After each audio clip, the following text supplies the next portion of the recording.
Brian Powell of I Run Far here with Mike Foote before the 2017 Hardrock 100. How are you, Mike? I am well, thanks, Brian. Yeah, you. This is not Montana. This is not Montana. We are definitely no longer in Montana. We are in Colorado. Hot down here in Durango. It is hot. Yeah. It's hot in Missoula too, though. I've been avoiding the heat by getting up in the Alpine a lot lately, and I'm excited to not be in the heat. And you'll be getting up into the Alpine a lot this weekend. Exactly. I don't think it's going to be hot. No. Are you excited for another go at Hardrock? Yeah. This will be my third time. I'm like a lot of people. I love this race. Yeah. I usually get really anxious, and I'm definitely anxious because you should be before a big race like this. But normally when people ask me if I'm excited, I'm like, I'm just kind of nervous. But I think this year I'm excited. Yeah? Yeah. Why? How have you moved from nervous to excited? Nervous is still there. Yeah. There's a healthy amount of anxiety and fear, as there should be. I think that's an important thing to have going into something like Hardrock. But I think it's just all about kind of framing the whole experience. Like I'm really excited to spend time with good people. I'm excited to be in the Alpine. I'm excited to hopefully avoid a few storms. It's just a really amazing experience. I look back at the last couple times I've run Hardrock, and they've been so positive, and to be able to get the chance to do it again, unlike a lot of other people who don't get the chance, like, I'm excited. Nice. Yeah. Well, 2 years ago, you ran here, same direction. Yeah. 25, 45-ish, second place. Sure, yeah. Do you feel that fit again? I do. You do? Yeah, for sure. The only difference is last time I came down to Colorado a few weeks early and hung out at altitude, whereas this year I'm going for the exact opposite approach of just showing up last second and hoping for the best, which I've actually seen and heard anecdotally that go really well as well for folks to just not get tired at altitude. And I just didn't want to leave Montana. I was really enjoying being home and training there and feeling really good. So right now you're even staying in Durango. Tonight, yeah, and then I'll go up to Silverton tomorrow. But so it's still only 2 days you're going to be up there. Yeah, I'll be there for less than 48 hours before the race. Yeah, so. Which is kind of the approach, either 2 weeks or 2 days. Exactly, yeah. So, and I've run up at 10,000 feet and felt great and all that, but I haven't lived at 10,000 feet like a lot of people. So. And have your test pieces around Missoula gone any better than 2 years ago, or do you say you're about equal, or could you even be in a little better fitness this year? I honestly don't do the test piece thing so much. Yeah. I probably should. That'd probably be good for me. Just stuff you do, Yeah.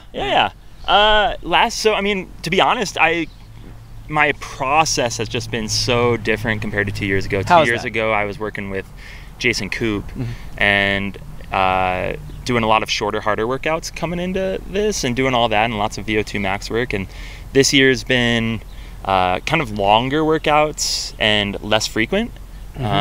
Which is just and I'm just kind of doing my own thing, and that's been a fun process, and we'll see. And for the last year I've been doing that and enjoying it, and it worked really well for my ski mountaineering season and things like that. So this is my first big race since ski season, but I did a race a few weeks ago, the old Gabe 50K in the Bridgers in Bozeman, which went surprisingly well. You beat Andrew Miller, Mike Wolf. And I just felt good, and that's so important, I just felt really good. So I'm hoping to carry that momentum in, and I had a really good training block the last month. So and how? What does that look like for you? What does a week look? Let's say. Yeah. A couple big days, everything from 4 to 10 hours, and then a hard, steady state effort of I'm gonna run for an hour and 15 minutes up to one of my favorite mountains in town, and just push it really hard. Training around 20 hours a week, 100 to 120 miles a week. Yeah. Nothing insane, to be honest. I haven't done anything that's just been insane, but I felt like it's just been steady increase. And you haven't raced much, which sometimes you don't have to take the tapers and the recovery. You can just keep rolling. And it took a while. To be honest, the transition from ski season, I finished the Pierre Armenta stage race in mid-March, and unlike some people that can just transition super quick, it took me a while to get back into the running thing. Yeah. And, I wasn't really feeling like myself till late April, early May, and but the last couple of months have been better. So yeah. Do you think in terms of actual race execution, you can improve on anything from 2 years ago? I got lost for just under an hour.